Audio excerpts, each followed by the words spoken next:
एस-सी-ओ अर्थात शांघाय सहकार्य संघटना चित्रपट महोत्सवात काल दुसऱ्या दिवशी एस-सी-ओ क्षेत्रात वाढणारी भारतीय चित्रपटांची लोकप्रियता या परिसंवादात राहुल रवैल, आशा पारेख आणि रमेश सिप्पी या चित्रकर्मींनी आपले विचार मांडले.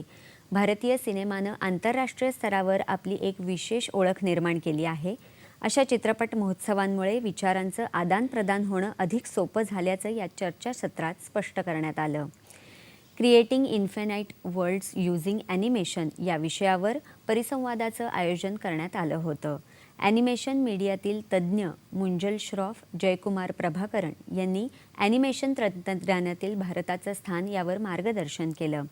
कझाक गायक आणि संगीतकार दिमाश कुदायरबर्गेन यांनी फायर साइड चाट या औपचारिक गप्पांच्या कार्यक्रमात आपला संगीतप्रेमी ते स्टार संगीतकार होण्यापर्यंतचा प्रवास उलगडला.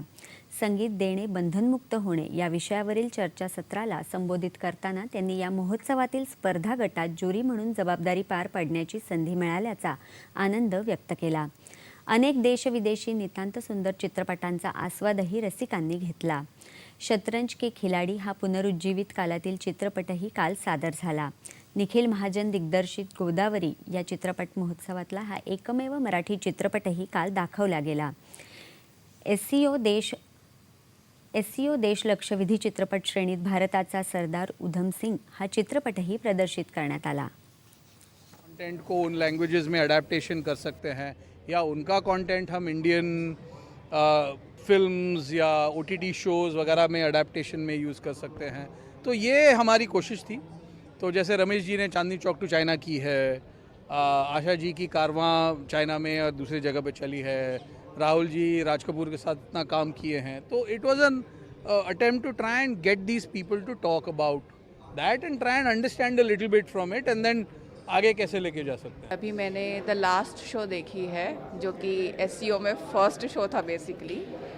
मैं इसे ईफी में ही देखना चाहती थी, अनफॉर्चुनेटली नहीं देख पाई. बट अमेजिंगली व्हाट टू से, कुछ फिल्में ऐसी होती हैं जिसको देखने के बाद स्पीचलेस हो जाते हैं. ये वही एक्सपीरियंस था actually. The way Nalin told the story of a film module, production जो होता है एक बच्चे की साइकोलॉजी के थ्रू, कहाँ से फिल्म मेकर एक्चुअली जन्म लेता है. ब्रिलियंट. आई गॉट दी अपूर संसार दिखने लगा उसमें. बहुत सारे ऐसे लीजेंडरी फिल्म मेकर जो उन्होंने लिए नाम, सबके ही रिफ्लेक्शन उसमें दिख रहे थे. Absolutely amazing.